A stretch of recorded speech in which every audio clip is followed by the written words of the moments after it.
조용히 끝내는 거예요. 그 말을 듣는 순간 김순덕의 온몸이 얼어붙었습니다. 녹음을 켜둔 핸드폰을 움켜쥔 손이 부들부들 떨렸고 가슴은 터질 것 같이 빨리 뛰었습니다. 며느리 수지의 목소리였습니다. 그 다정하고 예의 바른 며느리가 자신을 조용히 죽이려 한다는 끔찍한 진실이 선명하게 녹음되어 있었습니다. 숨도 제대로 쉴 수 없었고 눈앞이 아찔했습니다.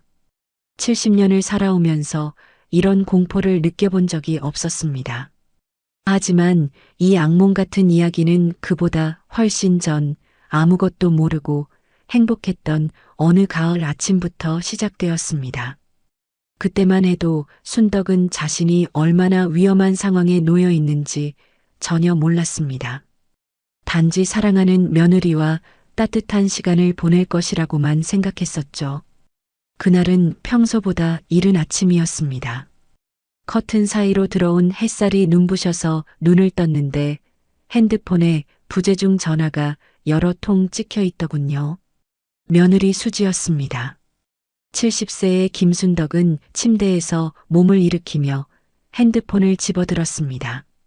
시계를 보니 아침 7시가 조금 넘은 시간이었습니다. 평소 며느리가 이렇게 이른 시간에 전화하는 일은 없었습니다. 혹시 무슨 일이 있나 싶어 마음이 조급해졌습니다. 아들에게 무슨 일이라도 생겼나? 아니면 며느리가 아픈 건 아닌가? 온갖 걱정이 머릿속을 스쳐 지나갔습니다. 전화를 걸어보니 첫 번째 벨이 채 울리기도 전에 수지가 받았습니다. 어머님, 오늘 하루만 저희 집에 오셔서 식사해 주시면 안 될까요? 수지의 목소리였습니다. 평소보다 조금 급한 것 같았지만 그래도 다정한 목소리였습니다. 5년간 며느리로 지내면서 한 번도 큰 소리를 들어본 적이 없는 그 조용하고 예의 바른 목소리였습니다. 하지만 오늘은 왠지 모르게 목소리에 미묘한 떨림이 있는 것 같았습니다. 순덕은 그저 며느리가 남편이 없어서 외로워하는 것이라고 생각했습니다. 갑자기 왜 그러니? 무슨 일이야? 순덕이 물었습니다. 아니에요, 어머님. 그냥 남편이 출장 가고 나니까 집이 너무 조용해서요. 어머님이랑 오랜만에 시간을 보내고 싶어서요. 수지의 대답이었습니다. 아들 없는 집이라 허전하기도 하고 또 몇 달 만에 며느리 얼굴도 보고 싶어 순덕은 그러자고 했습니다. 아들이 외국으로 출장을 간 지 벌써 2달이 다 되어 갑니다. 독일에 있는 현지 법인을 정리하는 일이라고 했는데 원래 한 달 예정이었던 출장이 자꾸 늘어지고 있었습니다. 멀리 있는 아들을 생각하면 마음 한켠이 늘 시린데 며느리는 그런 자신을 잘 챙기려 애쓰는 것 같아 고맙기만 했지요. 순덕은 침대에서 일어나 세면대로 향했습니다. 거울 속에 자신을 보니 머리가 산발이 되어 있었습니다.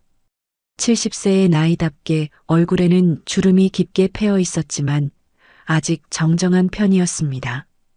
혼자 사는 지 5년째였지만 큰 불편함 없이 지내고 있었습니다.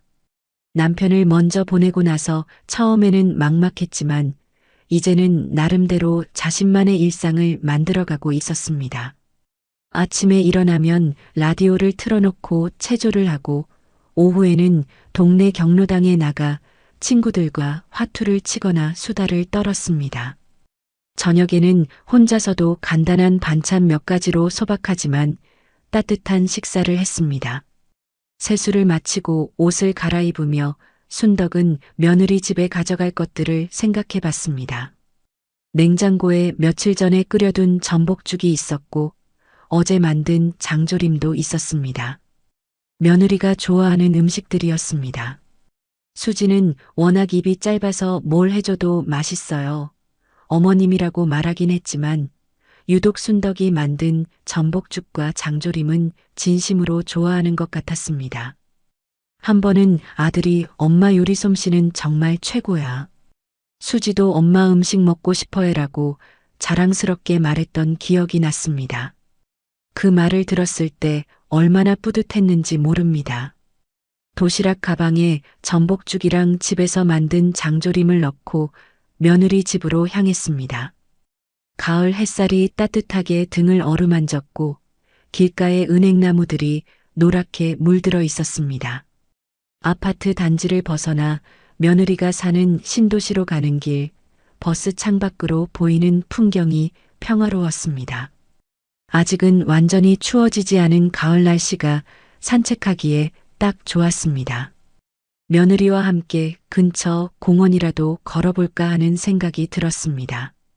수지는 평소에 운동을 좋아해서 요가나 필라테스를 다니곤 했는데 가끔 순덕에게도 어머님, 산책 한번 같이 해요라고 말하곤 했었습니다.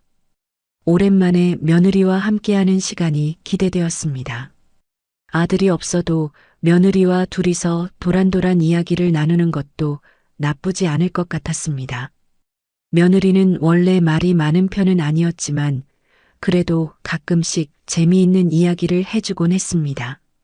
특히 아들의 어릴 적 이야기를 하면 눈을 반짝이며 들어주었고 때로는 어머님, 그때 아들이 정말 귀여웠겠어요라며 함께 웃어주기도 했습니다. 그런 며느리를 보면 역시 우리 아들을 진심으로 사랑하는구나라는 생각에 마음이 따뜻해졌습니다. 며느리가 아들을 사랑하고 아들도 며느리를 아끼는 모습을 보는 것이 순덕에게는 무엇보다 큰 기쁨이었습니다. 버스에서 내려 며느리가 사는 아파트 단지로 들어섰습니다. 15층짜리 고층 아파트들이 줄지어 서 있었고 단지 안에는 잘 가꿔진 조경이 눈에 띄었습니다. 33평 아파트에 방 3개, 거실도 넓고 베란다도 시원했습니다. 처음 이 집에 왔을 때 순덕은 정말 자랑스러웠습니다. 가난한 집안에서 태어나 고생고생하며 키운 아들이 이렇게 번듯한 집에서 살게 되다니 며느리도 이 집을 정말 아끼는 것 같았습니다. 구석구석 정성스럽게 꾸며놓았고 항상 깨끗하게 관리하고 있었습니다. 며느리가 사는 동 앞에 도착해서 인터폰을 눌렀습니다. 어머님 오셨어요? 지금 내려갈게요. 잠시 후 며느리가 내려왔습니다. 단정한 베이지색 니트에 긴 치마를 입고 있었는데 언제나 그랬듯이 깔끔하고 예의 바른 모습이었습니다. 하지만 뭔가 평소보다 조금 서둘러 보였습니다. 평소라면 천천히 걸어 나와서 어머님, 안녕하세요라고 인사를 한 다음 안부를 물어보곤 했는데 오늘은 조금 다른 것 같았습니다. 마치 무언가에 쫓기는 사람처럼 급해 보였습니다. 하지만 순덕은 그저 아들이 없어서 외로웠던 며느리가 자신을 빨리 보고 싶어 하는 것이라고 생각했습니다. 어머님, 무거우시죠? 제가 들어드릴게요. 수지가 순덕의 도시락 가방을 받아들며 말했습니다. 괜찮아, 괜찮아. 별거 아니야. 순덕이 대답했지만 수지는 이미 가방을 자신이 들고 있었습니다. 엘리베이터를 타고 올라가는 동안 며느리는 계속 순덕의 안색을 살폈습니다. 마치 뭔가를 확인하려는 듯한 시선이었습니다. 그 시선이 왠지 모르게 부담스러웠지만 순덕은 며느리가 자신의 건강을 걱정하는 것이라고 생각했습니다. 실제로 며느리는 항상 순덕의 건강을 세심하게 챙겨주곤 했었습니다. 혈압약 챙겨 드셨는지, 무릎은 안 아프신지, 소화는 잘 되시는지 늘 물어보며 관심을 보여주었습니다. 어머님, 요즘 잠은 잘 주무세요? 얼굴이 좀 피곤해 보이시는데. 수지가 조심스럽게 물었습니다. 응, 잘 자고 있어.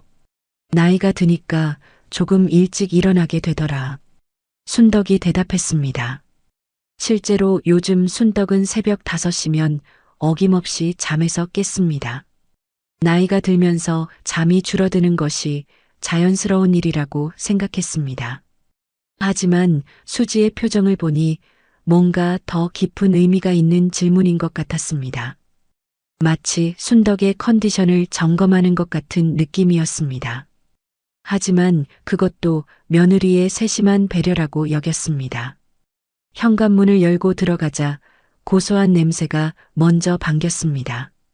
뭔가 맛있는 음식을 끓이고 있는 냄새였습니다. 거실로 들어서니 평소보다 더 깔끔하게 정리되어 있었고 식탁 위에는 예쁜 꽃이 꽂힌 화병이 놓여 있었습니다. 카네이션과 장미가 조화롭게 꽂혀 있었는데 색깔도 예쁘고 향기도 좋았습니다. 며느리가 자신을 위해 특별히 꽃까지 준비한 것을 보니 마음이 따뜻해졌습니다. 거실 곳곳에는 순덕이 좋아할 만한 작은 배려들이 보였습니다. 평소 순덕이 앉기 좋아하는 소파에는 푹신한 쿠션이 새로 놓여 있었고 커피 테이블 위에는 순덕이 즐겨 읽는 건강 잡지도 펼쳐져 있었습니다. 어머님, 이따가 미역국 끓여드릴게요. 남편이 출장 떠나고 계속 어머님 생각난다고 해서요. 수지가 말했습니다. 그 말에 순덕은 괜히 코끝이 찡해졌습니다. 멀리 있는 아들이 자신을 걱정하고 있다는 것을 알 수 있었습니다. 며느리도 그런 남편의 마음을 헤아려서 이렇게 초대해 준 것 같았습니다. 아들은 어릴 때부터 효심이 깊었습니다.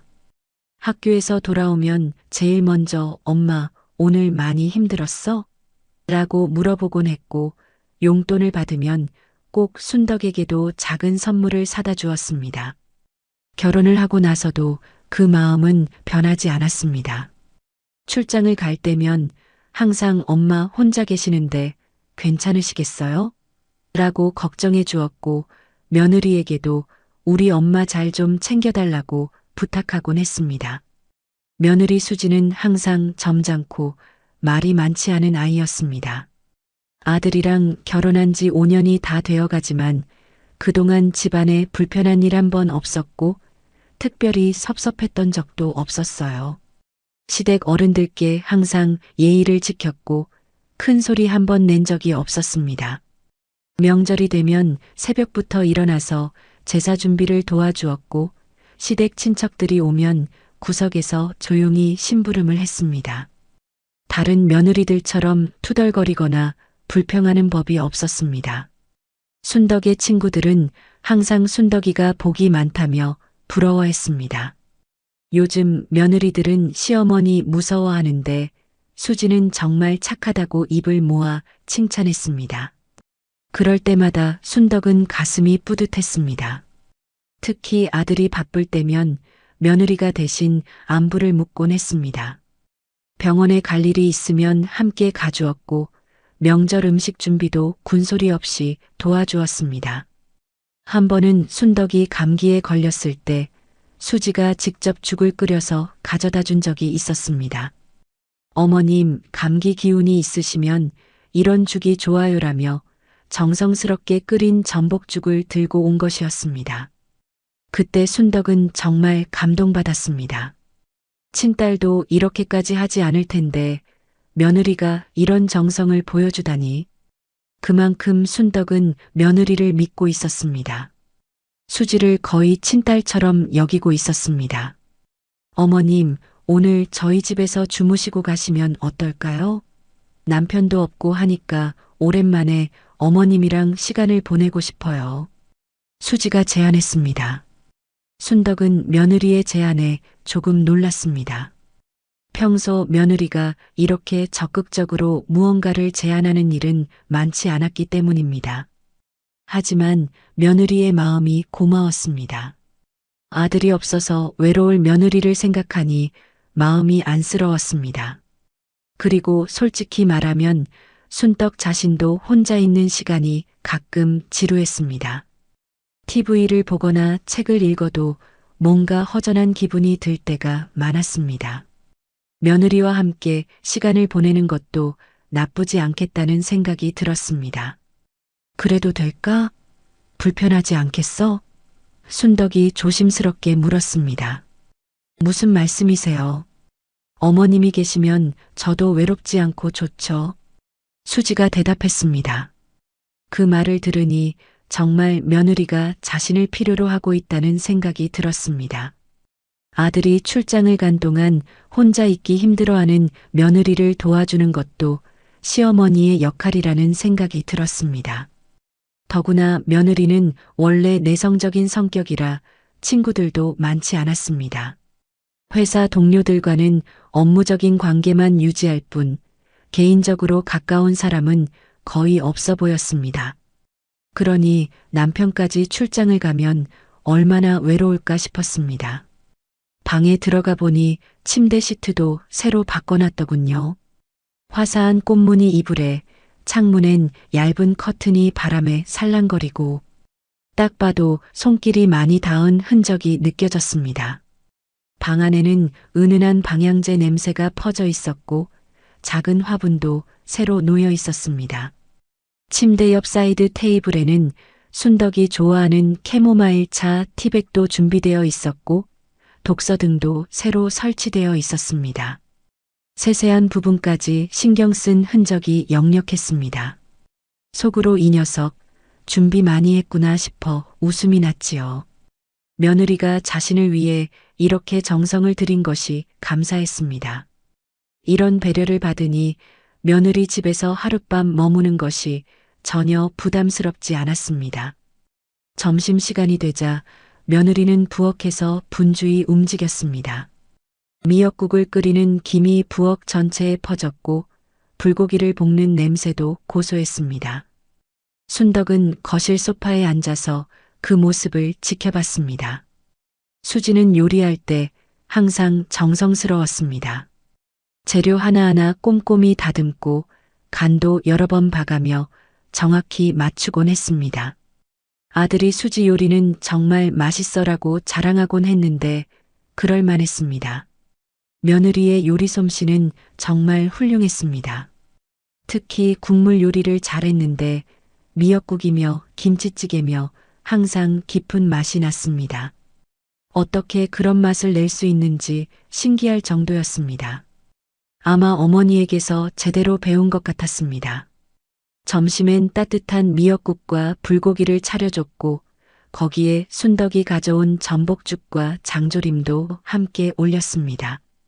상차림이 정성스러웠고 음식 맛도 좋았습니다.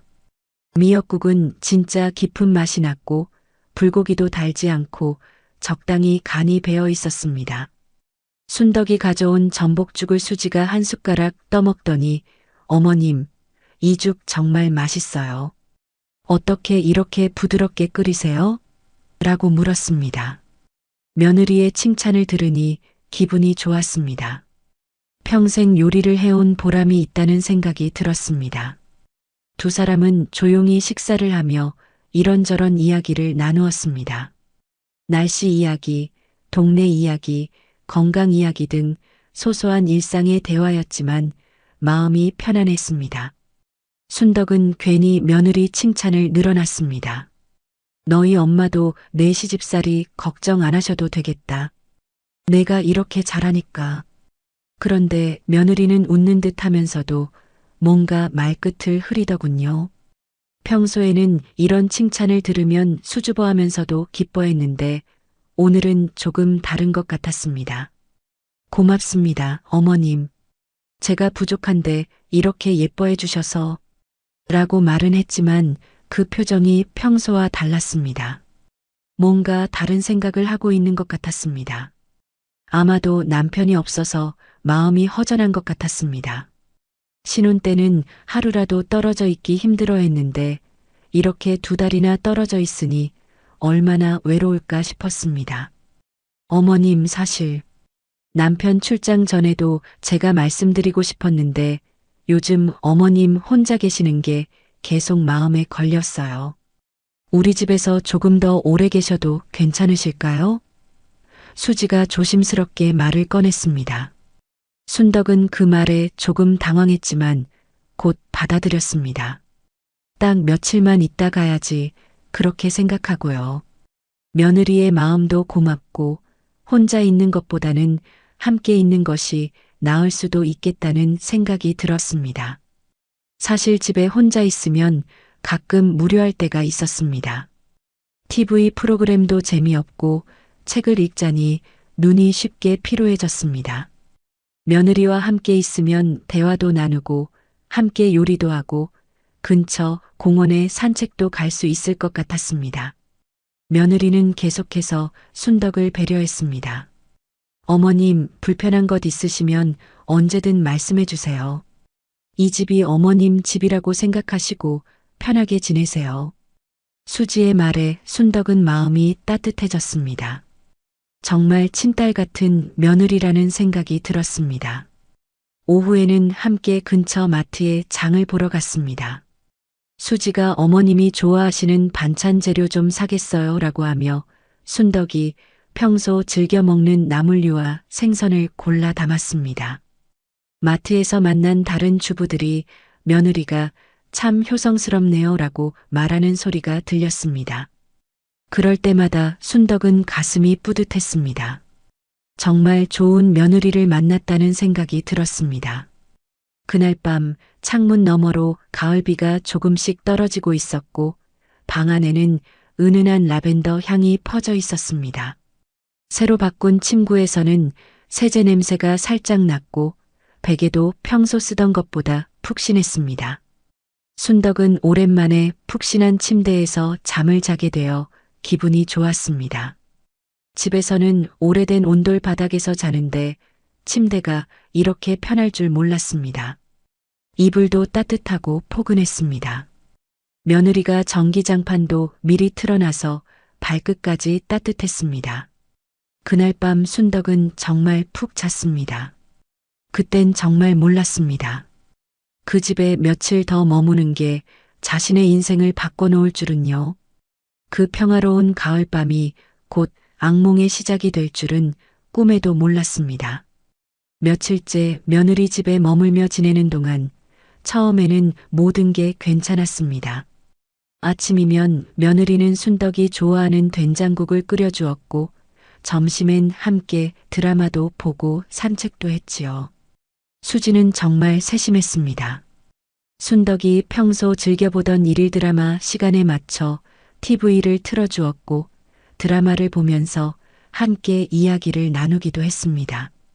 어머님, 저 남자 배우 연기 정말 잘하네요 라며 드라마 속 인물들에 대해 이야기하는 것이 즐거웠습니다. 오후에는 아파트 단지 안 산책로를 천천히 걸으며 이런저런 대화를 나누었습니다. 단지 안에 조경이 참 잘 되어 있어서 걷기에 좋았습니다. 며느리는 순덕의 걸음에 맞춰 천천히 걸어주었고 중간중간 벤치에 앉아 쉬어가기도 했습니다. 하지만 사흘째 되는 날부터 뭔가 이상한 느낌이 들기 시작했습니다. 며느리의 눈빛이 조금씩 달라지기 시작한 것입니다. 처음에는 그저 피곤해서 그런가 보다 했는데 시간이 지날수록 그 변화가 뚜렷해졌습니다. 예를 들어 순덕이 무심코 주방에 들어가면 수지는 재빨리 무언가를 식탁 서랍에 넣거나 노트북을 덮어버렸습니다. 어머님, 손에 물 묻히지 마세요. 제가 다 할게요. 말은 다정했지만 그 다정함이 점점 부자연스러워졌습니다. 마치 순덕이 주방에 들어오는 것을 경계하는 것 같았습니다. 예전에는 어머님 같이 요리해요라고 말하곤 했는데 이제는 어머님은 편히 쉬세요라며 주방에서 멀어지게 하려고 했습니다. 그뿐만 아니라 며느리의 행동 패턴도 묘하게 달라졌습니다. 평소에는 순덕과 함께 있는 시간을 즐거워했는데 이제는 자꾸 핸드폰을 확인하거나 다른 일에 신경 쓰는 것 같았습니다. 대화 중에도 딴 생각을 하는 것처럼 보였고, 네, 죄송해요. 뭐라고 하셨어요? 라고 다시 묻는 일이 잦아졌습니다. 그리고 밤늦게 전화 통화를 하는 일이 많아졌습니다. 처음에는 남편과 통화하는 것이라고 생각했는데 목소리를 들어보니 남편과 통화하는 것 같지 않았습니다. 목소리 톤이 달랐고 대화 내용도 업무적인 것 같았습니다. 하지만 이상하게도 순덕이 가까이 가면 급하게 전화를 끊곤 했습니다. 한 번은 순덕의 세면도구를 사러 간다고 외출한 며느리가 3시간 넘게 돌아오질 않았습니다. 전화도 안 받고 문자도 없고 결국 혼자 저녁을 차려 먹으며 기다렸죠. 순덕은 점점 불안해졌습니다. 세면도구 하나 사는데 왜 이렇게 오래 걸릴까? 혹시 사고라도 난 건 아닐까? 여러 번 전화를 걸어봤지만 계속 통화 중이거나 받지 않았습니다. 문자를 보내도 답이 없었습니다. 할 수 없이 냉장고에 있는 재료로 간단히 김치볶음밥을 만들어 먹었는데 음식이 목으로 넘어가지 않았습니다. 며느리에게 무슨 일이 생긴 건 아닐까 하는 걱정과 함께 왜 연락도 없이 이렇게 늦을까 하는 서운함이 동시에 밀려왔습니다. 평소 수지는 약속 시간을 잘 지키고 늦을 때는 미리 연락하는 아이였는데 이상했습니다. 순덕은 거실 소파에 앉아 TV를 보고 있었는데 수지가 현관문을 여는 소리가 들렸습니다. 시계를 보니 밤 10시가 넘어 있었습니다. 수지야, 어디 갔다 이제 와? 순덕이 물었지만 수지는 죄송해요, 어머님. 일이 좀 있었어요 라고만 대답하고는 서둘러 방으로 들어가 버렸습니다. 그때 수지의 가방에서 하얀 봉투 같은 것이 삐져나와 있는 것을 봤는데 뭔가 공식적인 서류 같아 보였습니다. 하지만 자세히 볼 틈도 없이 수지가 가방을 꽉 안고 방으로 사라져 버렸습니다. 그 순간 가슴 한쪽이 묘하게 답답해졌습니다. 분명히 아무 일도 없었는데 괜히 불안한 마음이 밀려왔습니다. 며느리의 행동이 평소와 너무 달랐기 때문입니다. 예전에 수지라면 늦었다고 미안해하며 어머님, 저녁 드셨어요? 제가 뭐라도 만들어 드릴까요? 라고 했을 텐데 오늘은 그냥 방으로 들어가 버렸습니다. 그리고 그 서류 뭉치가 계속 신경 쓰였습니다. 세면도구를 사러 나갔다가 왜 서류를 들고 왔을까? 혹시 은행이나 관공서에 볼 일이 있었던 걸까? 하지만 그렇다면 미리 말해줬을 텐데. 순덕은 뭔가 석연치 않은 기분을 떨쳐버릴 수 없었습니다. 그날 밤 잠자리에 들어서도 계속 그 생각이 머릿속을 맴돌았습니다. 그리고 다음 날 아침이었습니다. 우연히 집 근처 약국에 같이 들렀을 때였습니다. 순덕이 평소 먹던 소화제가 떨어져서 약국에 가자고 했더니 수지가 저도 받을 약이 있어요라고 했습니다.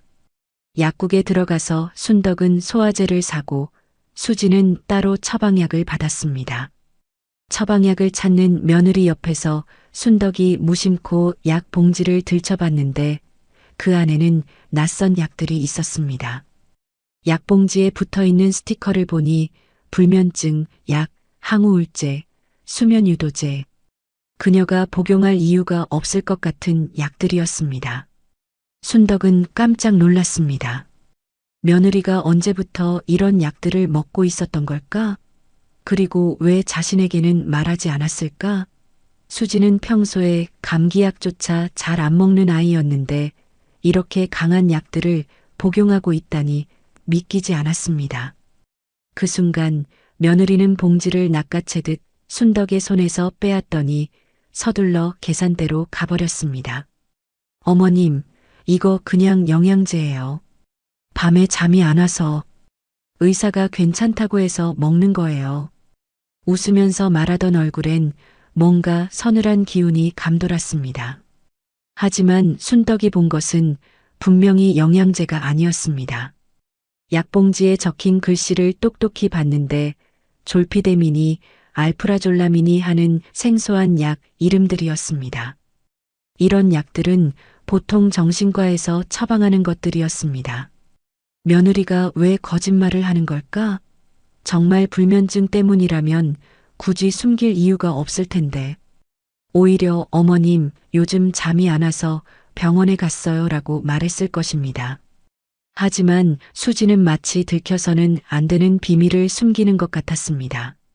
그날 이후 순덕은 자신의 몸을 점점 의심하게 됐습니다. 밤이면 이유 없이 어지럽고 낮에도 머리가 멍한 날이 많아졌습니다. 처음에는 나이 때문이려니 했는데 점점 증상이 심해졌습니다. 특히 며느리가 끓여주는 차를 마신 후에는 유독 졸음이 많이 왔습니다. 한 번은 오후에 차를 마시고 나서 너무 졸려서 소파에서 깜빡 잠이 들었는데 깨어보니 저녁 시간이 되어 있었습니다. 이런 일이 며칠 계속되자 순덕은 뭔가 이상하다는 생각이 들기 시작했습니다. 한 번은 혼자 거울을 보는데 내 얼굴이 낯설게 느껴졌습니다. 피곤하고 축 처진 내 모습이 왠지 내가 아닌 것 같았죠. 그리고 그날 밤 잠든 줄 알았던 순덕의 귓가에 들린 속삭임이 있었습니다. 도장만 받으면 돼. 보험은 처리됐고 진짜 곧 끝이야. 어두운 방 안 멀리서 들려오는 며느리의 전화 통화 소리에 순덕은 등골이 서늘해졌습니다. 처음에는 꿈인 줄 알았습니다. 하지만 점점 또렷해지는 목소리를 들으니 분명히 현실이었습니다. 수지가 거실에서 누군가와 전화 통화를 하고 있었던 것입니다. 목소리를 낮춰서 말하고 있었지만 조용한 밤이라 방 안까지 들려왔습니다. 순덕은 숨을 죽이고 귀를 기울였습니다. 네, 거의 다 됐어요. 어르신이 요즘 많이 피곤해 하시고 약 때문인지 잠도 많이 주무세요. 순덕의 심장이 미친 듯이 뛰기 시작했습니다. 설마 자신에 대한 이야기를 하는 건 아니겠지? 도장? 보험? 이게 대체 무슨 이야기일까요? 순덕은 머리가 복잡해졌습니다. 며느리가 누구와 무슨 이야기를 하고 있는 걸까? 그리고 왜 이렇게 조용히 숨어서 전화를 하는 걸까? 만약 정상적인 업무나 개인적인 일이라면 굳이 이렇게 몰래 할 이유가 없을 텐데. 순덕은 불안감이 점점 커져갔습니다. 특히 어르신이 피곤해 하시고 잠도 많이 주무세요라는 말이 계속 머릿속을 맴돌았습니다. 혹시 자신을 지켜보고 있었던 걸까? 자신의 컨디션을 누군가에게 보고하고 있었던 걸까? 그렇다면 그 이유는 뭘까? 순덕은 이불을 머리까지 뒤집어 쓰고 떨고 있었습니다. 무서웠습니다. 뭔가 자신도 모르는 일이 벌어지고 있다는 확신이 들었습니다. 그날 이후 순덕은 도무지 잠을 이룰 수 없었습니다. 밤이면 누가 내 곁에 서 있는 것만 같았고 조그만 물소리에도 화들짝 놀라게 됐죠. 낮에는 아무렇지 않게 웃던 며느리가 밤이면 부엌에서 누군가와 속삭이고 있었습니다. 그 말들이 또렷하게 들리진 않았지만 이상하게 귀에는 서명, 계약, 보장이라는 단어만 계속 맴돌았습니다. 순덕은 점점 예민해졌습니다. 며느리의 모든 행동이 의심스러워 보였습니다. 차를 타주는 것도, 음식을 해주는 것도, 친절하게 대해주는 것도 모든 것이 다른 목적이 있는 것 같았습니다. 그리고 자신이 언제부터인가 몸이 무거워지고 머리가 멍해지는 증상들. 이 모든 것이 우연의 일치일까? 순덕은 확신할 수 없었지만 뭔가 단단히 잘못되고 있다는 느낌을 지울 수 없었습니다. 설마 하는 마음에 순덕은 핸드백 안의 서류들을 다시 꺼내 확인해 봤습니다. 주민등록증, 도장, 의료보험증까지 언제 가져다 놨는지도 모를 것들이 알맞게 한 봉투에 정리되어 있었죠. 그 순간 심장이 덜컥 내려앉았습니다. 순덕은 분명히 기억했습니다. 며느리 집에 올 때는 이런 것들을 챙겨오지 않았습니다. 그런데 언제 누가 이 서류들을 가져다 놓은 걸까? 수지가 순덕 몰래 집에 다녀온 것일까? 아니면 순덕이 잠든 사이에 가방을 뒤진 것일까? 어느 쪽이든 섬뜩했습니다. 왜 며느리가 자신의 신분증과 도장을 필요로 하는지 이해할 수 없었습니다. 그리고 보험증까지. 혹시 병원에 데려갈 일이라도 있는 것일까? 하지만 미리 말해주면 될 일인데 왜 이렇게 몰래 준비해 둔 걸까? 내가 뭘 놓치고 있는 거지? 순덕은 혼자서 중얼거렸습니다. 머릿속이 복잡했습니다. 며느리의 이상한 행동들, 밤중에 수상한 전화통화, 자신도 모르게 준비된 서류들. 이 모든 것들이 하나의 그림을 그리고 있는 것 같았는데 그 전체 모습은 아직 보이지 않았습니다. 하지만 분명한 것은 뭔가 자신에게 위험한 일이 벌어지고 있다는 것이었습니다. 70년을 살아오면서 터득한 직감이 그렇게 말하고 있었습니다. 순덕은 가방 안의 서류들을 다시 정리하면서 마음을 굳혔습니다. 더 이상 모른 척할 수는 없었습니다. 진실이 무엇인지 알아내야 했습니다. 그러던 어느 날 아들한테서 전화가 왔습니다. 반가운 마음에 받았는데 그의 목소리는 무겁고 떨려 있었습니다. 엄마, 나 이상한 얘기 들었어. 혹시 요즘 몸은 괜찮아? 어지럽다거나, 기억이 흐릿해진다거나. 순간 순덕은 멍해졌습니다. 아들이 그걸 어떻게 알았을까? 자신이 요즘 컨디션이 안 좋다는 것을 어떻게 알고 있는 걸까? 혹시 며느리가 아들에게 뭔가 말했나? 왜 그러니? 무슨 일이야? 순덕이 조심스럽게 물었습니다. 아들의 목소리에서 뭔가 심상치 않은 기운이 느껴졌습니다. 평소라면 엄마 잘 지내시죠? 라고 밝게 인사했을 텐데 오늘은 처음부터 진지하고 무거운 톤이었습니다. 그게 지난주에 회사 동료 통해서 이상한 얘기를 들었어. 수지가 엄마 앞으로 뭔가 서류를 준비하고 있다는 말이. 혹시 모르니까 엄마 나 없을 때 조심해. 알았지? 그 말을 듣는 순간 순덕은 핸드폰을 손에 쥐고도 손끝이 차가워지는 걸 느꼈습니다. 심장이 너무 빨리 뛰어서 이 말을 계속 들어야 할지 끊어야 할지도 몰랐죠. 아들도 뭔가 느끼고 있었던 것입니다. 자신만 이상하다고 생각했는데 멀리 있는 아들까지도 상황의 심각성을 깨닫고 있었다니. 그렇다면 정말로 위험한 일이 벌어지고 있는 것이 맞았습니다. 순덕의 손이 부들부들 떨렸습니다. 민수야, 그게 무슨 말이니? 무슨 서류? 목소리가 떨리는 것을 느꼈지만 어쩔 수 없었습니다. 정확히는 모르겠어. 하지만 보험 관련된 것 같다고 하더라. 엄마, 혹시 수지가 엄마한테 뭔가 서명하라고 한 적 없어? 아니면 도장을 달라고 한다거나. 아들의 말에 순덕은 가방 안에 정리되어 있던 도장과 서류들이 떠올랐습니다. 그렇다면 정말로 수지가 무슨 목적으로 그런 것들을 준비해 둔 것이었습니다. 보험 관련 서류라니. 갑자기 며느리가 받았던 그 약들이 생각났습니다. 수면제, 항우울제, 그리고 자신이 요즘 느끼고 있는 어지러움과 졸음. 모든 것이 하나로 연결되는 것 같았습니다. 아니야, 아직은 아무것도.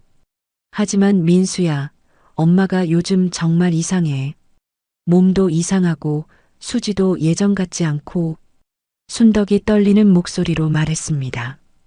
근데 엄마, 이 얘기 수지한텐 하지 마. 괜히 의심받을 수 있으니까. 그리고 내일 다시 전화할게. 몰래 받으셔야 돼. 알았지? 아들의 목소리에는 간절함이 담겨 있었습니다. 순덕은 고개를 끄덕이며 알겠다고 대답했습니다. 전화를 끊고 나서 순덕은 한동안 그 자리에 서 있었습니다. 아들까지도 위험을 감지하고 있다는 사실이 오히려 안도감을 주었습니다. 자신이 너무 예민하게 반응하는 것이 아니라 정말로 뭔가 위험한 일이 벌어지고 있었던 것입니다. 하지만 동시에 더 큰 두려움이 밀려왔습니다. 만약 며느리가 자신에게 해를 끼치려 한다면, 그리고 그것이 보험금과 관련된 일이라면, 순덕은 상상하고 싶지 않은 끔찍한 가능성들이 머릿속을 스쳐가는 것을 느꼈습니다. 그날 밤 순덕은 처음으로 스마트폰 녹음 앱이란 걸 켰습니다. 아들이 전에 엄마 혹시 중요한 일 있으면 이걸로 녹음해 두세요라고 가르쳐 준 기능이었습니다. 그때는 별로 필요 없을 것 같았는데 이제야 그 의미를 알겠었습니다. 거실에서 들려오는 며느리의 목소리를 들으려고 방문을 살짝 열어두고 핸드폰을 침대 옆에 준비해 두었습니다. 밤 11시가 넘어서자 예상했던 대로 거실에서 수지의 목소리가 들려오기 시작했습니다. 순덕은 조심스럽게 녹음 버튼을 눌렀습니다. 처음에는 소곤소곤 대화하는 소리만 들렸는데 점점 목소리가 또렷해졌습니다. 네, 곧 될 거예요. 어르신 상태요? 요즘 계속 피곤해 하시고 잠도 오래 주무세요. 그녀는 분명히 누군가에게 순덕의 상태를 보고하고 있었습니다. 그 말을 듣는 순간 순덕의 손은 벌벌 떨리고 있었습니다. 녹음을 켜둔 줄도 잊은 채 숨도 쉬지 못하고 그 자리에 얼어붙어 있었죠. 마지막 단계만 남았어요. 그분은 이제 아무것도 기억 못하세요. 수지의 목소리가 더욱 선명하게 들려왔습니다. 마지막 단계, 그게 무슨 뜻일까요? 그리고 아무것도 기억 못한다는 것은 순덕은 자신도 모르게 몸이 부들부들 떨리는 것을 느꼈습니다. 며느리가 자신을 마치 치매 환자 취급하고 있다는 것을 깨달았습니다. 하지만 순덕의 정신은 멀쩡했습니다. 다만 몸이 이상할 뿐이었습니다. 그렇다면 이 모든 것이 의도된 것일까요? 보험금 탈 수 있다니까요. 그게 요즘 트렌드예요. 누가 봐도 자연사처럼 보여야 하니까요. 그냥 조용히 끝내는 거예요. 그녀의 마지막 말이 순덕의 머릿속을 그대로 갈랐습니다. 조용히 끝내는 거예요? 그 순간 순덕의 안에서 무언가 부서졌습니다. 며느리가 자신을 죽이려고 한다는 끔찍한 진실이 마침내 명확해진 것입니다. 보험금을 타기 위해서, 그것도 아무도 의심하지 않게 자연사로 위장해서 자신을 죽이려고 하고 있었던 것입니다. 순덕은 이제야 모든 퍼즐 조각이 맞춰지는 것을 느꼈습니다. 약국에서 본 수면제들, 자신이 느끼고 있는 어지러움과 졸음, 밤중에 수상한 전화통화, 몰래 준비된 서류들, 모든 것이 자신을 제거하기 위한 치밀한 계획의 일부였습니다. 그날 밤 순덕은 거의 뜬 눈으로 밤을 지새웠습니다. 몸은 천근만근인데도 눈꺼풀이 감기질 않았습니다. 계속 며느리의 발걸음 소리가 거실을 오갔고 가끔은 순덕의 방 앞에 멈춰서는 느낌이 들기도 했습니다. 혹시 문을 열까봐, 혹시 순덕의 입을 막을까봐. 불 꺼진 방 안에서 순덕은 핸드폰을 끌어안고 이불 속에서 벌벌 떨고 있었습니다. 녹음된 파일을 몇 번이고 다시 들어봤습니다. 조용히 끝내는 거예요 라는 수지의 목소리가 계속 귓속에서 맴돌았습니다. 이것은 꿈이 아니었습니다. 현실이었습니다. 5년간 믿고 사랑했던 며느리가 자신을 죽이려고 하고 있었습니다. 그것도 돈 때문에.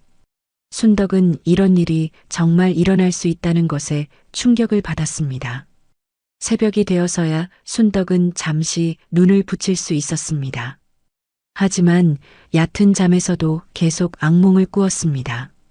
며느리가 자신의 침대 옆에 서서 무언가를 주사하는 꿈, 자신이 의식을 잃고 쓰러지는 꿈. 깨어날 때마다 온몸이 식은땀으로 젖어 있었습니다. 아침이 되어 며느리가 어머님, 아침 식사 준비됐어요 라고 부르는 소리가 들렸을 때 순덕은 어떻게 반응해야 할지 몰랐습니다. 평소처럼 아무렇지 않게 나가서 밥을 먹어야 하는 건가? 하지만 그 음식에도 뭔가 탈 수 있다는 생각이 들었습니다. 어제까지만 해도 맛있게 먹었던 며느리의 음식들이 이제는 독처럼 느껴졌습니다. 하지만 의심받지 않으려면 평소처럼 행동해야 했습니다. 식탁에 앉아서 아침을 먹는 동안 순덕은 수지의 모든 행동을 주의 깊게 관찰했습니다. 평소와 다른 점은 없을까? 혹시 음식에 뭔가 넣었을까? 수지는 여전히 다정한 며느리의 모습이었습니다. 어머님, 잘 주무셨어요? 오늘 날씨가 좋네요. 산책이라도 나가실까요? 하지만 이제 그 모든 친절이 가짜라는 것을 알고 나니 오히려 더 무서웠습니다. 어떻게 이렇게 완벽하게 연기할 수 있을까? 어떻게 5년간이나 모든 사람을 속여왔을까? 순덕은 밥을 먹으면서도 계속 긴장했습니다. 혹시라도 이상한 맛이 나지는 않을까? 먹고 나서 또 졸음이 오지는 않을까? 다행히 그날 아침 식사는 별다른 이상이 없었습니다. 하지만 순덕은 알고 있었습니다. 이것은 시간 문제일 뿐이라는 것을. 그렇게 며칠이 더 지났습니다. 순덕은 모든 것을 의심하게 되었습니다. 수지가 끓여주는 차, 만들어주는 음식, 심지어 물까지도 의심스러웠습니다. 하지만 너무 노골적으로 거부하면 의심받을 수 있어서 최대한 자연스럽게 적게 먹으려고 노력했습니다. 어머님, 요즘 입맛이 없으시네요. 몸이 안 좋으신가요? 수지가 걱정스러운 표정으로 물어봤을 때 순덕은 간신히 웃으며 나이가 들어서 그런가 봐라고 대답했습니다. 하지만 속으로는 내가 내 몸을 이상하게 만들고 있으면서 무슨 소리냐고 생각했습니다. 수지의 모든 말과 행동이 이제는 계산된 연기로 보였습니다. 그 다정한 미소, 세심한 배려, 걱정하는 목소리, 모든 것이 자신을 속이기 위한 가면이었습니다. 그러던 중 순덕은 결정적인 증거를 발견하게 되었습니다. 어느 날 오후 수지가 잠시 외출한 사이 순덕은 우연히 거실 서랍을 열게 되었습니다. 평소에는 열어볼 생각도 없었는데 펜을 찾다가 무심코 열어본 것이었습니다. 그런데 그 안에서 순덕은 충격적인 것들을 발견했습니다. 보험 관련 서류들, 그리고 자신의 이름으로 된 여러 종류의 보험 증서들이 있었습니다. 언제 가입했는지도 모르는 보험들이었습니다. 생명보험, 상해보험, 질병보험. 그것도 보험금이 수억 원에 달하는 고액의 보험들이었습니다. 순덕은 손이 떨렸습니다. 자신도 모르게 이런 보험에 가입되어 있었다니. 그리고 수익자는 모두 며느리 수지로 되어 있었습니다. 더 충격적인 것은 그 아래에 있던 서류였습니다. 치매 진단서라고 적힌 의료 서류가 있었는데 거기에는 순덕의 이름과 주민등록번호가 적혀 있었습니다. 하지만 순덕은 치매 검사를 받은 적이 없었습니다. 이것도 가짜 서류였습니다. 진단 내용을 보니 중등도 치매, 판단 능력 현저히 저하, 일상생활 수행 불가 등의 무서운 말들이 적혀 있었습니다. 순덕은 이제야 수지의 계획을 완전히 이해할 수 있었습니다. 먼저 가짜 치매 진단서를 만들어서 순덕을 무능력자로 만들고 그 다음에 고액의 보험에 가입시킨 후 마지막에는 자연사로 위장해서 죽인 다음 보험금을 타려는 것이었습니다. 얼마나 치밀하고 악랄한 계획인지 순덕은 온몸에 소름이 돋았습니다. 순덕은 서둘러 서류들을 원래 자리에 되돌려 놓았습니다.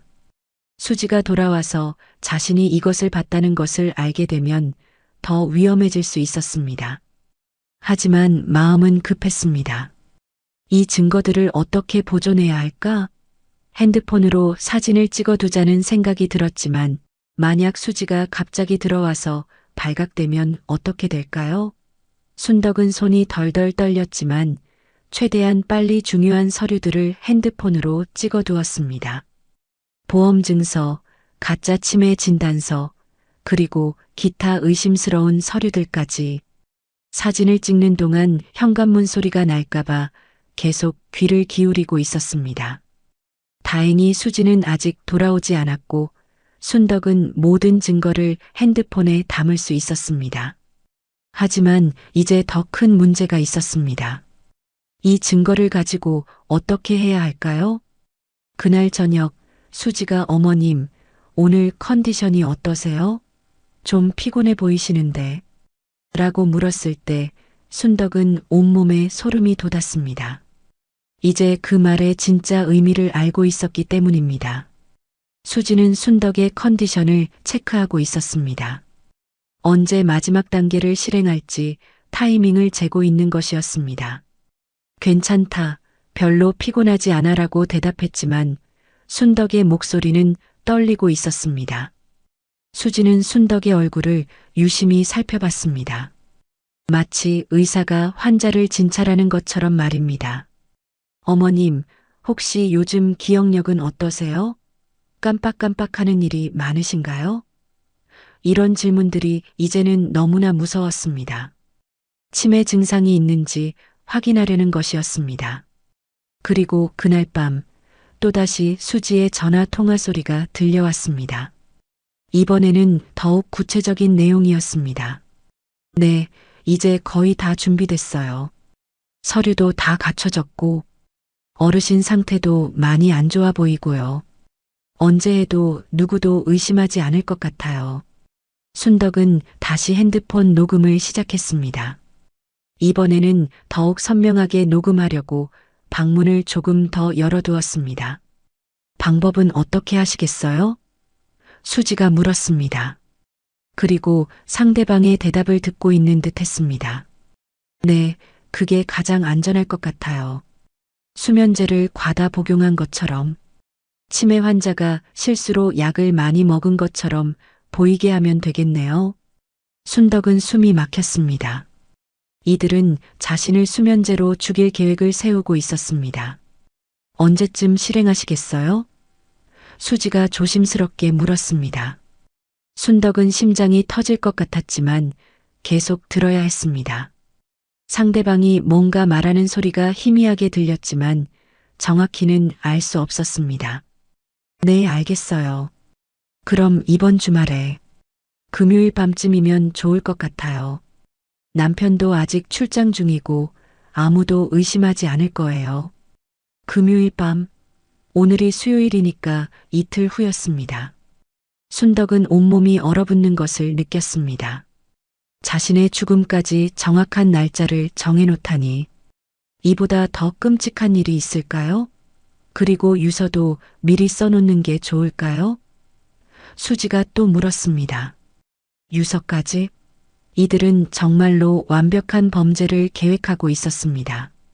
치매로 인한 우울증 때문에 그런 식으로 쓰면 될 것 같아요. 순덕은 더 이상 들을 수 없었습니다.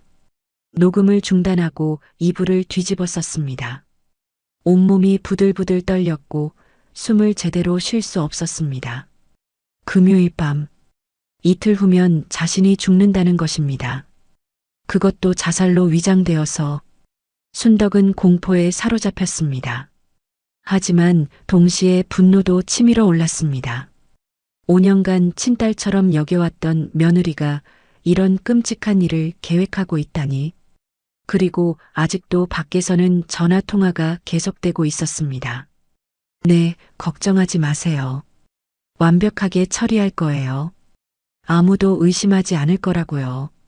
수지의 목소리는 너무나 차갑고 계산적이었습니다. 이게 정말 자신이 알던 그 며느리가 맞나 싶을 정도였습니다. 평소에 보여주던 다정함과 예의 바름은 모두 가면이었던 것입니다. 전화가 끝나고 나서도 순덕은 한참 동안 잠들 수 없었습니다. 이제 어떻게 해야 할까? 경찰에 신고해야 하나? 하지만 증거가 충분할까? 녹음 파일과 서류 사진들이 있긴 하지만 과연 경찰이 믿어줄까? 70세 노인이 며느리가 자신을 죽이려 한다고 신고하면 혹시 치매 환자의 망상으로 여기지 않을까? 더군다나 수지는 이미 가짜 치매 진단서까지 준비해 놓았습니다. 만약 경찰이 와서 조사를 하더라도 수지가 어머님이 요즘 치매 증상이 심해져서 헛것을 보시고 이상한 말씀을 하세요라고 하면서 그 진단서를 보여준다면 순덕은 오히려 정신병원에 강제 입원당할 수도 있었습니다. 이 모든 것이 수지의 계획 안에 있는 것 같았습니다. 완벽하고 치밀한 함정이었습니다. 다음 날 아침 순덕은 평소보다 더 일찍 일어났습니다. 거의 잠을 못 잤지만 더 이상 누워 있을 수 없었습니다. 수지가 아침 식사를 준비하는 소리가 부엌에서 들려왔습니다.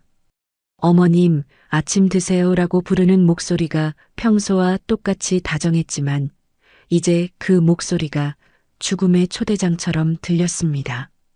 순덕은 최대한 평정심을 유지하려고 노력하며 식탁에 앉았습니다. 오늘도 맛있어 보이는 된장국과 반찬들이 차려져 있었지만 입맛이 없었습니다. 어머님, 많이 드세요. 요즘 너무 안 드시는 것 같아서 걱정이에요.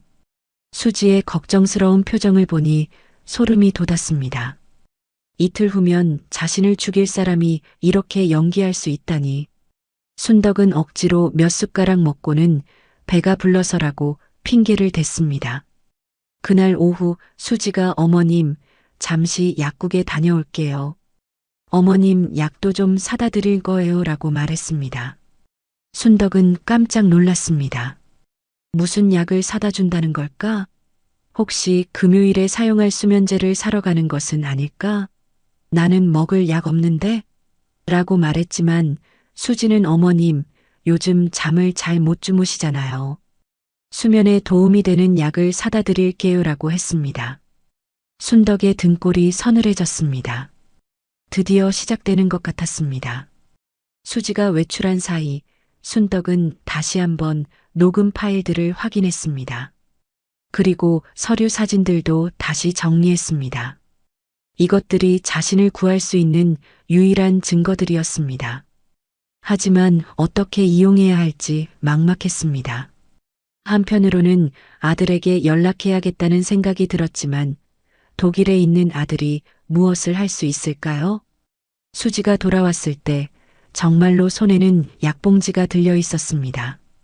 어머님, 약사님이 추천해 주신 천연수면 보조제예요. 부작용도 없고 안전하다고 하더라고요. 하지만 순덕은 그 말을 믿을 수 없었습니다.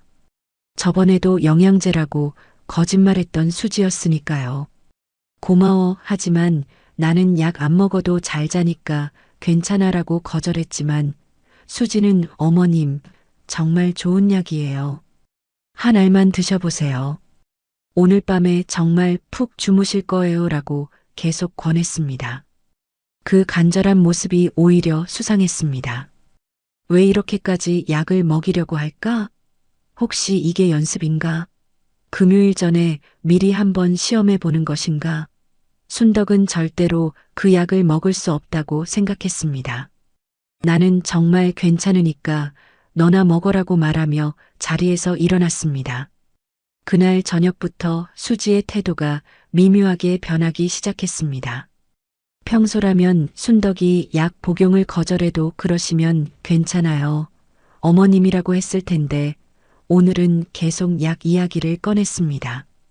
어머님, 정말 좋은 약인데 한 번만 드셔보세요. 약사님이 어르신들한테 정말 효과 좋다고 하던데요 하면서 끈질기게 권했습니다. 저녁 식사 때도 TV를 볼 때도 심지어 화장실에서 나올 때까지도 약 이야기를 했습니다. 순덕은 점점 불안해졌습니다. 이렇게 집요하게 약을 먹이려는 이유가 뭘까요? 분명히 단순한 수면제가 아닐 것입니다. 혹시 오늘 밤에 뭔가 시도해 보려는 것은 아닐까요? 원래 계획은 금요일이었지만 계획이 바뀐 것일까요? 순덕은 온몸에 긴장이 돌았습니다. 밤이 되자 상황은 더욱 이상해졌습니다. 수지가 어머님, 오늘 일찍 주무세요. 저도 좀 피곤해서 일찍 잘 거예요 라고 말했습니다. 평소에는 11시까지도 TV를 보곤 했는데 오늘은 9시도 안 되어서 잠자리 이야기를 하는 것이었습니다. 그리고 순덕의 방까지 따라와서 어머님, 이불 괜찮으세요? 베개는 편하시고요? 라며 이것저것 확인했습니다. 마치 마지막 밤을 편안하게 해주려는 것 같았습니다. 물 한 컵 가져다 드릴까요? 약하고 같이 드시면. 라고 또 약 이야기를 꺼냈을 때 순덕은 확신했습니다. 오늘 밤에 뭔가 벌어질 것이라고. 아니야, 괜찮다. 빨리 가서 쉬어라고 했지만 수지는 쉽게 가지 않았습니다. 한참을 머뭇거리다가 어머님, 혹시 밤에 잠 못 드시면 언제든 부르세요. 제가 바로 올 거예요 라고 말했습니다. 수지가 나간 후 순덕은 방문을 조용히 잠갔습니다. 평소에는 문을 잠그지 않았는데 오늘만은 달랐습니다. 그리고 침대 옆에 핸드폰을 준비해 두고 녹음 앱도 바로 켤 수 있도록 해두었습니다. 혹시 모를 상황에 대비해 아들의 전화번호도 미리 찾아두었습니다. 시계를 보니 밤 10시였습니다. 집안이 조용해졌지만 순덕은 잠들 수 없었습니다. 수지가 정말로 뭔가 시도할까요? 아니면 그냥 하루 더 기다릴까요? 시간이 지날수록 긴장감이 높아졌습니다. 밤 11시, 12시. 시계 바늘이 움직일 때마다 순덕의 심장도 빨라졌습니다. 그리고 새벽 2시쯤 복도에서 조심스러운 발소리가 들렸습니다. 누군가 순덕의 방 쪽으로 다가오고 있었습니다. 순덕은 숨을 죽이고 문 쪽을 바라봤습니다. 발소리가 점점 가까워지더니 방문 앞에서 멈췄습니다. 그리고 문고리를 조심스럽게 돌리는 소리가 들렸습니다. 다행히 문을 잠가두었기 때문에 열리지 않았지만 수지가 몇 번이고 시도하는 것이 느껴졌습니다. 순덕은 온몸에 식은땀이 났습니다. 정말로 수지가 뭔가 하려고 하고 있었던 것입니다. 잠시 후 수지의 목소리가 들려왔습니다. 어머님, 괜찮으세요? 문이 잠겨 있네요. 목소리는 걱정스러운 척하고 있었지만 순덕은 그가면 뒤에 진짜 의도를 알고 있었습니다. 응, 괜찮아. 잠깐 잠갔어라고 대답하면서도 목소리가 떨리는 것을 느꼈습니다. 어머님, 혹시 몸이 안 좋으시면 문 열어주세요. 확인 좀 해보게요. 수지가 계속 문을 열라고 했지만 순덕은 절대로 열 수 없었습니다. 괜찮다. 그냥 자고 싶어서 문 잠근 거야. 너도 가서 자라고 말했지만 수지는 쉽게 포기하지 않았습니다. 한참을 문 앞에서 머물러 있다가 결국 발소리가 멀어져 갔습니다. 하지만 순덕은 안심할 수 없었습니다. 혹시 다른 방법으로 들어오려고 하는 것은 아닐까요? 창문이나 다른 곳으로. 순덕은 침대에서 일어나서 창문도 확인해 봤습니다. 다행히 여기는 고층이라 창문으로는 들어올 수 없었습니다. 하지만 여전히 불안했습니다. 시간이 지나면서 집안이 다시 조용해졌지만 순덕은 계속 깨어 있었습니다. 혹시라도 수지가 다시 시도할지 모르니까요. 새벽 3시, 4시. 시간은 천천히 흘러갔지만 순덕에게는 영원처럼 느껴졌습니다. 새벽 5시가 되어서야 순덕은 조금 안심할 수 있었습니다. 아마 오늘 밤은 넘긴 것 같았습니다. 하지만 이것은 시작에 불과했습니다. 수지가 한번 시도했다는 것은 곧 다시 시도할 것이라는 의미였습니다. 그리고 다음번에는 더 치밀하고 확실한 방법을 사용할 것입니다. 순덕은 더 이상 이 집에 있을 수 없다는 것을 깨달았습니다. 하지만 어떻게 나갈 수 있을까요? 수지가 지켜보고 있는 상황에서 어떻게 탈출할 수 있을까요? 그리고 설령 나간다고 해도 어디로 가야 할까요? 경찰서? 하지만 여전히 믿어줄지 확신이 서지 않았습니다. 아들에게 연락? 하지만 독일에서 당장 올 수는 없을 것입니다. 순덕은 깊은 절망감에 빠졌습니다. 이 끔찍한 상황에서 혼자 힘으로 벗어날 수 있을까요? 다음 날 아침 순덕은 거의 잠을 못 잔 채로 일어났습니다. 거울을 보니 얼굴이 완전히 상해 있었습니다. 하지만 수지 앞에서는 아무렇지 않은 척해야 했습니다. 아침 식사 시간이 되자 수지가 평소보다 더 세심하게 순덕을 살폈습니다. 어머님, 밤에 잘 주무셨어요? 문 잠그시고 주무시더라고요. 혹시 무서운 꿈이라도 꾸셨나요? 수지의 질문에는 탐색의 의미가 담겨 있었습니다. 순덕이 뭔가 눈치챘는지 확인하려는 것 같았습니다. 아니야, 그냥 잠이 안 와서 그랬어라고 대답했지만 수지는 계속 순덕의 표정을 살폈습니다. 그 시선이 너무 부담스러워서 순덕은 밥을 제대로 먹을 수 없었습니다. 어머님, 식욕이 없으시네요. 몸이 많이 안 좋으신 것 같은데. 수지의 걱정스러운 말투가 이제는 위협처럼 들렸습니다. 오후가 되자 수지가 또다시 외출 준비를 했습니다. 어머님, 마트 좀 다녀올게요. 어머님 좋아하시는 과일도 사다 드릴게요. 하지만 순덕은 수지가 정말 마트에 가는 것인지 의심스러웠습니다. 혹시 또 다른 약물을 구하러 가는 것은 아닐까요? 아니면 공범과 만나서 최종 계획을 논의하는 것일까요? 수지가 나간 후 순덕은 집안을 다시 한번 수색해 봤습니다.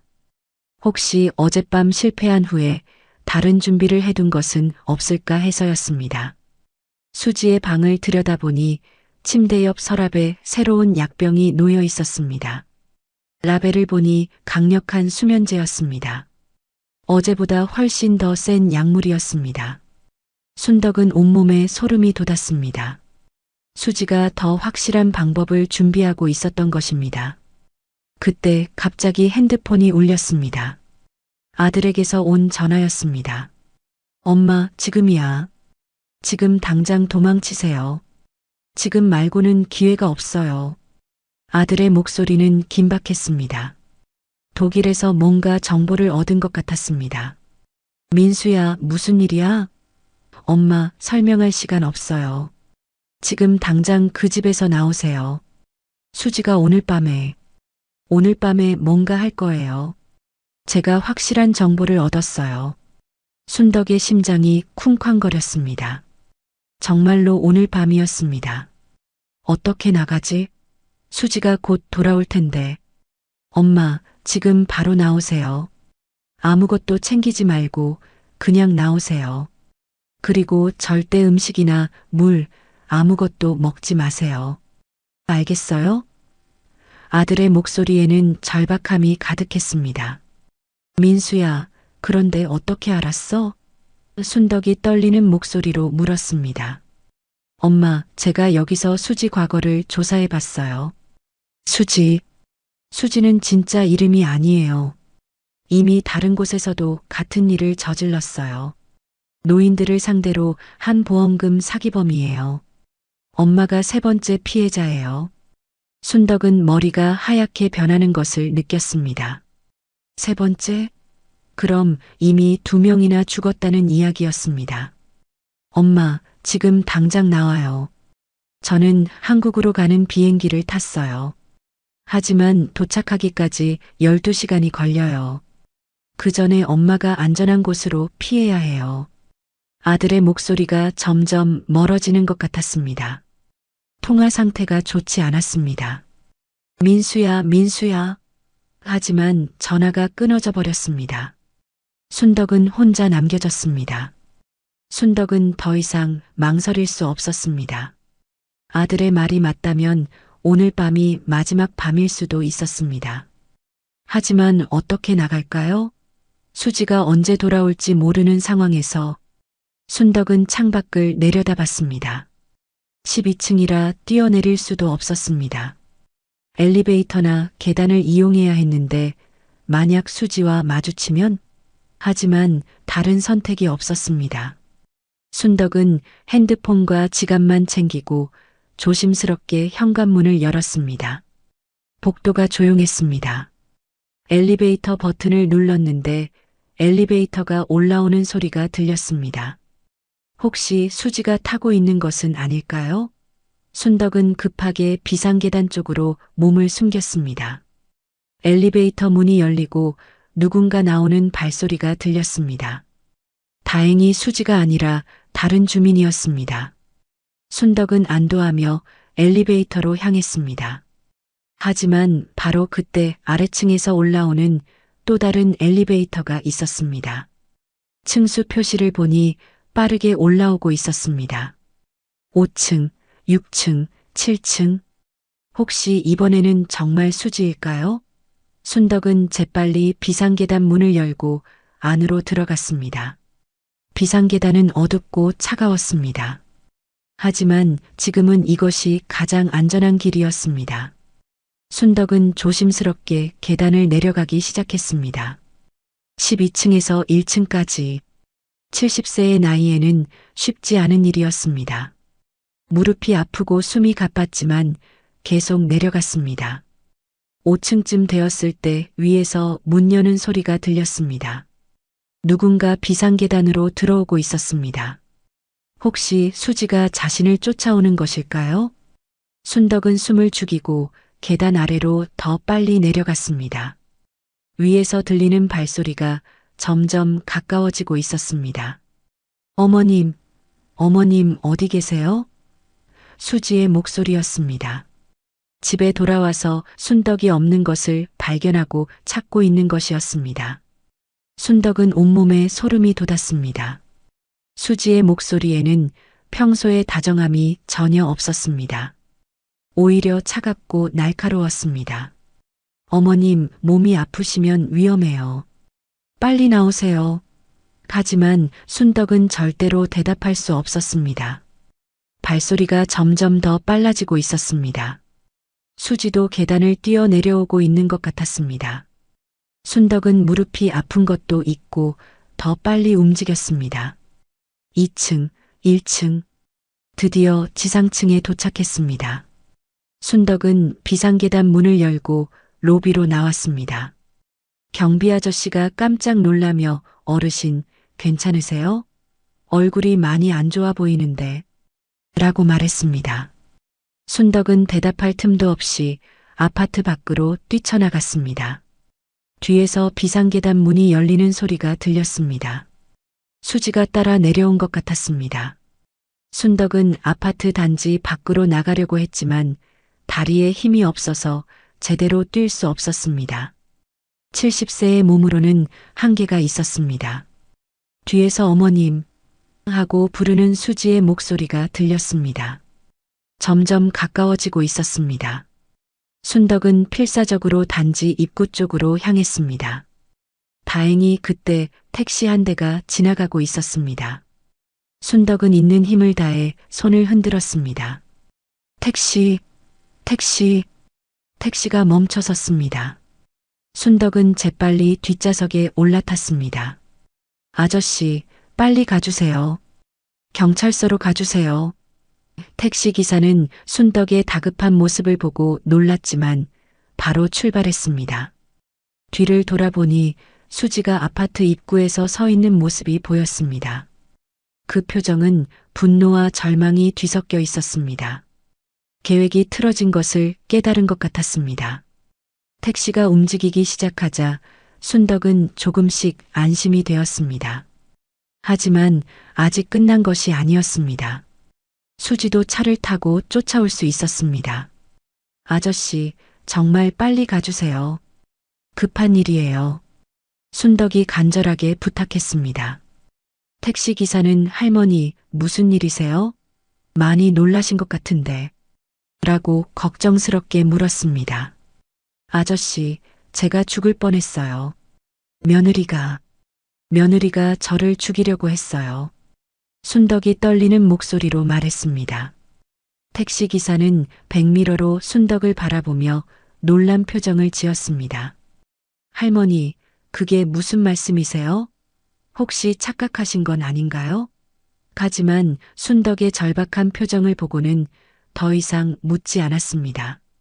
경찰서가 어디 있는지 모르겠는데 가장 가까운 곳으로 가주세요. 순덕이 부탁했습니다. 택시는 시내를 향해 달려갔습니다. 순덕은 계속 뒤를 돌아봤지만 다행히 수지가 쫓아오는 것 같지는 않았습니다. 하지만 마음을 놓을 수는 없었습니다. 수지는 분명히 다른 방법을 생각해낼 것이었습니다. 이미 2번이나 성공한 경험이 있는 사람이니까요. 20분 후 택시는 구청 앞 지구대에 도착했습니다. 순덕은 택시비를 지불하고 급하게 지구대로 들어갔습니다. 도와주세요. 제 며느리가 저를 죽이려고 해요. 순덕이 외쳤습니다. 지구대에 있던 경찰관들이 깜짝 놀라며 순덕을 바라봤습니다. 할머니, 진정하시고 천천히 말씀해 보세요. 젊은 경찰관이 순덕을 의자에 앉게 하며 말했습니다. 순덕은 떨리는 손으로 핸드폰을 꺼냈습니다. 여기요. 여기에 모든 증거가 있어요. 녹음 파일이랑 사진들이요. 경찰관은 처음에는 의아한 표정이었지만 순덕이 보여주는 증거들을 보고는 점점 심각한 표정이 되었습니다. 가짜 치매 진단서, 고액 보험 증서들, 그리고 무엇보다 수지의 음성이 녹음된 파일들. 잠깐만요. 이건 정말 심각한 문제네요. 경찰관은 즉시 상급자에게 보고했습니다. 곧 형사들이 도착했고 순덕은 상세한 진술을 하게 되었습니다. 할머니, 정말 대단하시네요. 이렇게 증거를 완벽하게 수집하다니. 담당 형사가 감탄하며 말했습니다. 그런데 며느리분이 이미 과거에도 같은 범죄를 저질렀다고 하셨는데 그 부분도 확인해 봐야겠네요. 형사는 수지의 신원을 조회하기 시작했습니다. 얼마 지나지 않아 충격적인 사실이 드러났습니다. 할머니, 이 사람 진짜 이름이 최미선이에요. 그리고 정말로 과거에 2번이나 같은 방식으로 범죄를 저질렀습니다. 첫 번째는 5년 전 부산에서, 두 번째는 3년 전 대구에서 모두 고령의 여성들을 대상으로 한 보험금 사기였어요. 순덕은 온몸에 소름이 돋았습니다. 정말로 연쇄살인범이었던 것입니다. 그럼 이미 2명이 죽었다는 말이에요? 순덕이 떨리는 목소리로 물었습니다. 형사가 고개를 끄덕였습니다. 네, 안타깝게도 그렇습니다. 당시에는 모두 자연사나 자살로 처리되었지만 지금 생각해보면 명백한 살인이었어요. 할머니께서 제공해 주신 증거 덕분에 과거 사건들도 다시 수사할 수 있게 되었습니다. 순덕은 가슴이 먹먹했습니다. 자신이 조금만 늦었다면 3번째 희생자가 되었을 것이라는 생각에 온몸이 떨렸습니다. 그리고 이미 죽은 2분의 억울함을 생각하니 분노가 치밀어 올랐습니다. 그 사람들도 저처럼 가족이 있었을 텐데 얼마나 무서웠을까요? 형사는 순덕의 어깨를 토닥이며 위로했습니다. 할머니 덕분에 이제 진실이 밝혀질 거예요. 더 이상의 피해자는 없을 겁니다. 형사들은 즉시 수지 체포를 위해 움직이기 시작했습니다. 할머니, 저희가 지금 체포하러 가겠습니다. 혹시 더 필요한 증거가 있으면 그 집에서 확보하겠어요. 하지만 순덕은 걱정이 되었습니다. 수지가 도망갈까봐 걱정이에요. 제가 도망친 걸 알면 분명히 증거를 없애거나 도망갈 거예요. 형사는 안심시키며 말했습니다. 걱정하지 마세요. 이미 그 아파트 주변에 경찰을 배치했어요. 도망갈 수 없습니다. 그리고 1시간 후 형사로부터 연락이 왔습니다. 할머니, 체포했습니다. 최미선을 현행범으로 체포했어요. 그리고 집에서 추가 증거들도 많이 발견했습니다. 순덕은 드디어 안도의 한숨을 쉴 수 있었습니다. 악몽 같은 며칠이 드디어 끝난 것입니다. 그날 저녁 독일에서 급히 돌아온 아들 민수가 지구대로 달려왔습니다. 엄마. 아들을 본 순간 순덕은 참았던 눈물이 터져 나왔습니다. 민수야, 엄마가 정말 죽을 뻔했어. 아들도 눈물을 흘리며 순덕을 꽉 안았습니다. 엄마, 정말 미안해요. 제가 더 빨리 알아챘어야 했는데. 아니야, 내가 알려줘서 살았어. 내가 전화하지 않았다면. 모자는 서로를 부둥켜 안고 오랫동안 울었습니다. 형사가 아들에게 상황을 설명해 주었습니다. 아드님, 어머니가 정말 용감하셨어요. 이런 완벽한 증거를 수집하기가 쉽지 않은데 덕분에 연쇄살인범을 잡을 수 있었습니다. 민수는 어머니를 바라보며 존경스러운 표정을 지었습니다. 엄마가 이렇게 대단한 분인 줄 몰랐어요. 며칠 후 수지의 정체가 완전히 밝혀졌습니다. 그녀의 진짜 이름은 최미선이었고 체계적으로 고령의 독거 여성들을 노린 연쇄 보험금 사기범이었습니다. 첫 번째 피해자는 부산의 78세 박모 씨였는데 자신을 간병인이라고 속이며 접근한 후 같은 방식으로 살해했었습니다. 두 번째 피해자는 대구의 75세 김모 씨로 역시 가족을 자처하며 접근해 보험금을 챙겼습니다. 수사 과정에서 더욱 충격적인 사실이 드러났습니다. 수지는 순덕의 아들과 결혼한 것조차 계획적이었다는 것입니다. 검사라는 직업의 신뢰성을 이용해 자신의 범죄를 숨기려 했던 것이었습니다. 정말 치밀하고 악랄한 계획이었어요. 담당 형사가 설명했습니다. 5년간 완벽한 며느리 역할을 하면서 시기를 기다렸던 거죠. 아드님이 해외 출장을 자주 가는 것도 미리 파악하고 있었고요. 수지는 처음에는 모든 혐의를 부인했습니다. 저는 정말로 어머님을 사랑했어요. 이 모든 게 오해예요. 하지만 순덕이 수집한 녹음 파일과 증거 서류들 앞에서는 변명할 여지가 없었습니다. 특히 조용히 끝내는 거예요 라는 자신의 음성이 재생되었을 때는 완전히 무너져 내렸습니다. 수사 과정에서 수지의 휴대폰에서 공범의 존재도 밝혀졌습니다.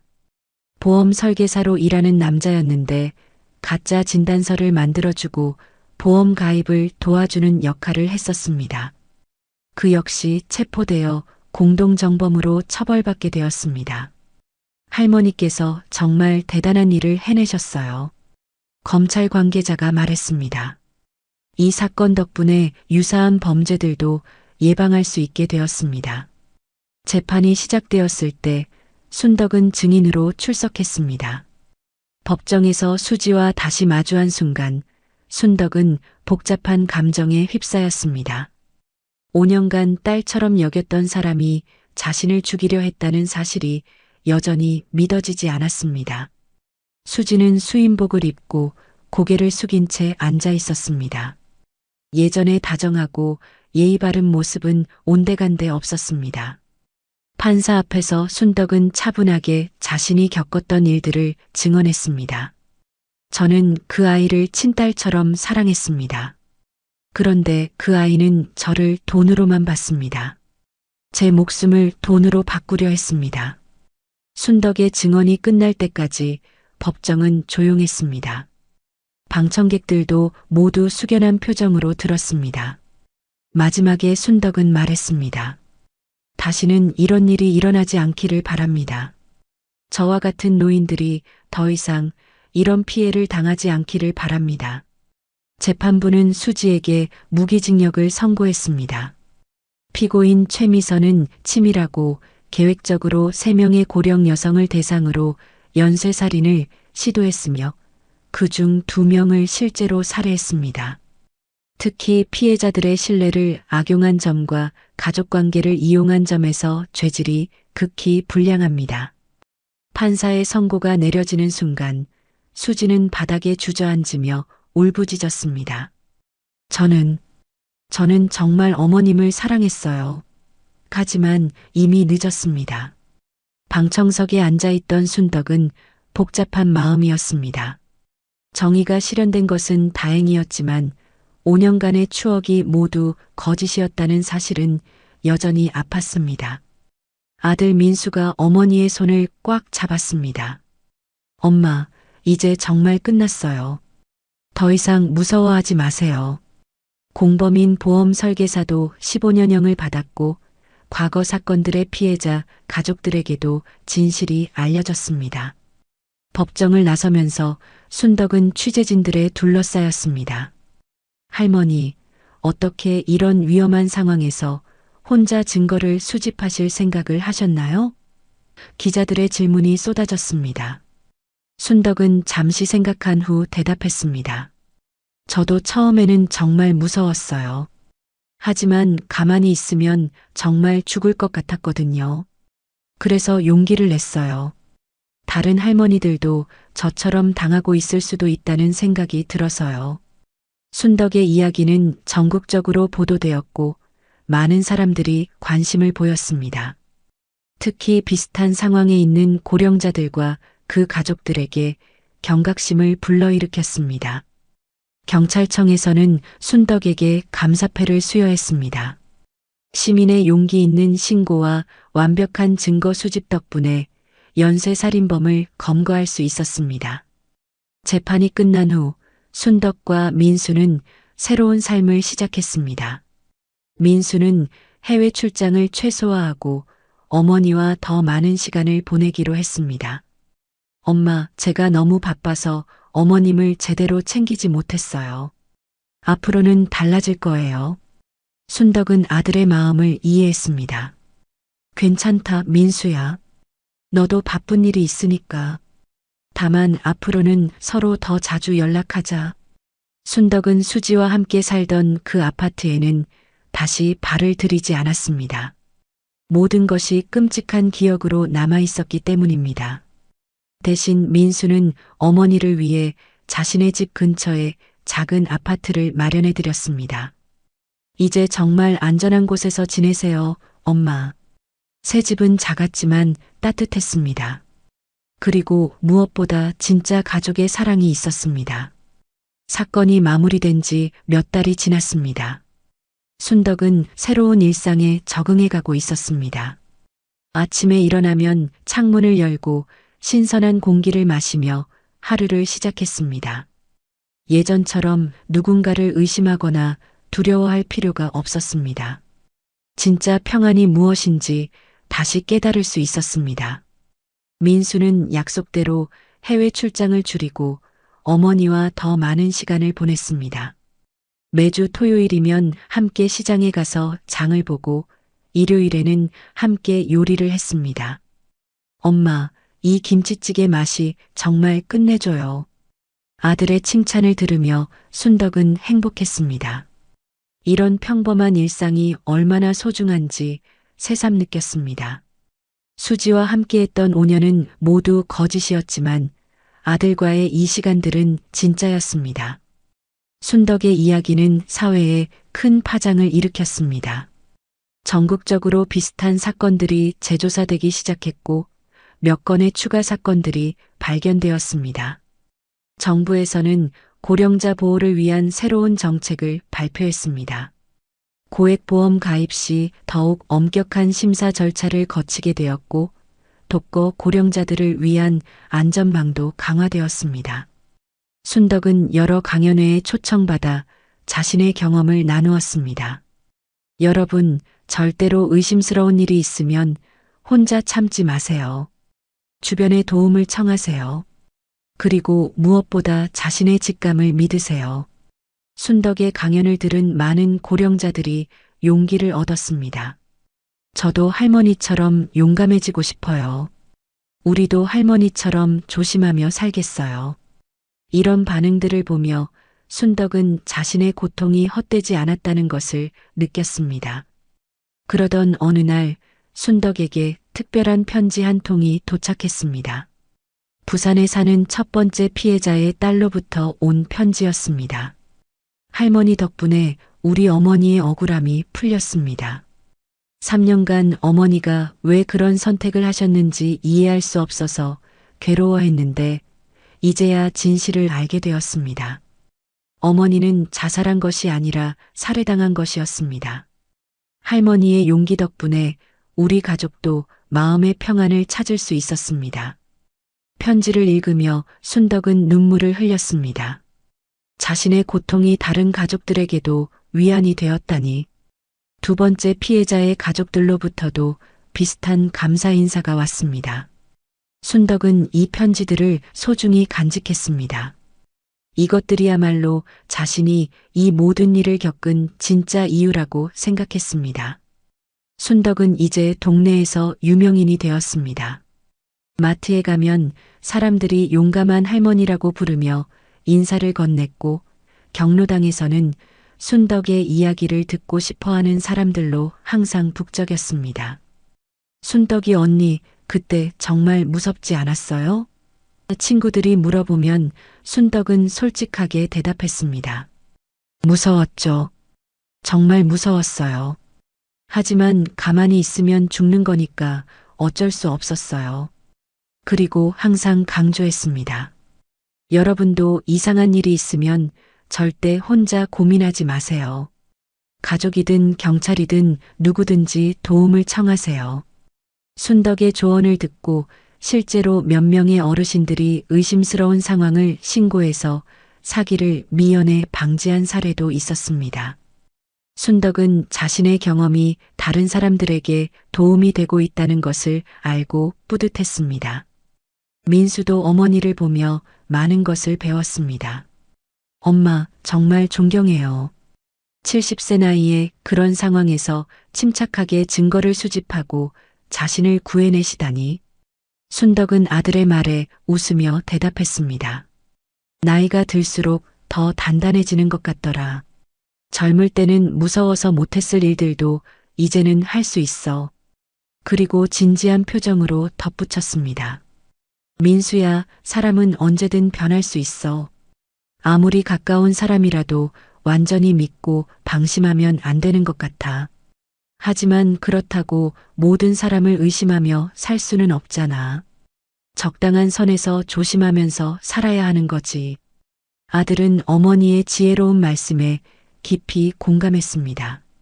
수지 사건을 통해 모자는 더욱 끈끈해졌고 서로를 더욱 소중히 여기게 되었습니다. 1년이 지난 어느 날 순덕은 텔레비전 인터뷰에 출연했습니다. 전국적으로 방송되는 시사 프로그램이었습니다. 할머니, 이 사건을 겪으시면서 가장 힘들었던 점은 무엇이었나요? 진행자가 물었습니다. 순덕은 잠시 생각한 후 대답했습니다. 5년간 진심으로 사랑했던 사람이 나를 속이고 있었다는 사실이 가장 힘들었어요. 그 아이가 처음부터 거짓말로 다가온 것도 아니고 정말 좋은 며느리였거든요. 그래서 더 배신감이 컸죠. 그리고 이어서 말했습니다. 하지만 이 일을 통해서 진짜 가족의 소중함을 다시 깨달았어요. 내 아들이 얼마나 나를 사랑하는지, 진짜 가족은 어떤 것인지 알게 되었죠. 방송이 나간 후 전국에서 많은 시청자들이 순덕에게 응원의 메시지를 보내왔습니다. 순덕은 이제 새로운 취미를 찾았습니다. 스마트폰 사용법을 제대로 배우기 시작한 것입니다. 엄마, 이번 사건에서 스마트폰 녹음 기능이 결정적 역할을 했잖아요. 다른 기능들도 배워보세요. 민수의 권유로 시작한 스마트폰 교육이었는데 생각보다 재미있었습니다. 동네 복지관에서 하는 어르신 스마트폰 교실에 나가서 사진 찍기, 영상 통화, 인터넷 검색 등을 배웠습니다. 선생님, 이걸로 위험한 상황에서 증거도 남길 수 있고 긴급 상황에는 경찰에 신고도 할 수 있어요. 순덕이 다른 수강생들에게 조언해주면 모든 분들이 진지하게 들었습니다. 순덕의 경험담은 어르신들에게 매우 유용한 정보였습니다. 그리고 실제로 몇 분이 순덕이 가르쳐준 방법으로 보이스피싱을 피하거나 응급 상황에서 도움을 받기도 했습니다. 어느 날 순덕은 민수와 함께 수지가 수감되어 있는 교도소를 찾았습니다. 꼭 한 번은 만나봐야겠다는 생각이 들었기 때문입니다. 면회실에서 유리창을 사이에 두고 마주 앉은 수지는 많이 변해 있었습니다. 예전에 단정하고 아름다운 모습은 온데간데였고 지친 얼굴에 살도 많이 빠져 있었습니다. 어머님, 수지가 순덕을 보고 눈물을 흘렸습니다. 정말 죄송합니다. 변명의 여지가 없어요. 순덕은 차분하게 말했습니다. 수지야, 아니 미선아. 나는 내가 왜 그런 일을 했는지 이해할 수 없어.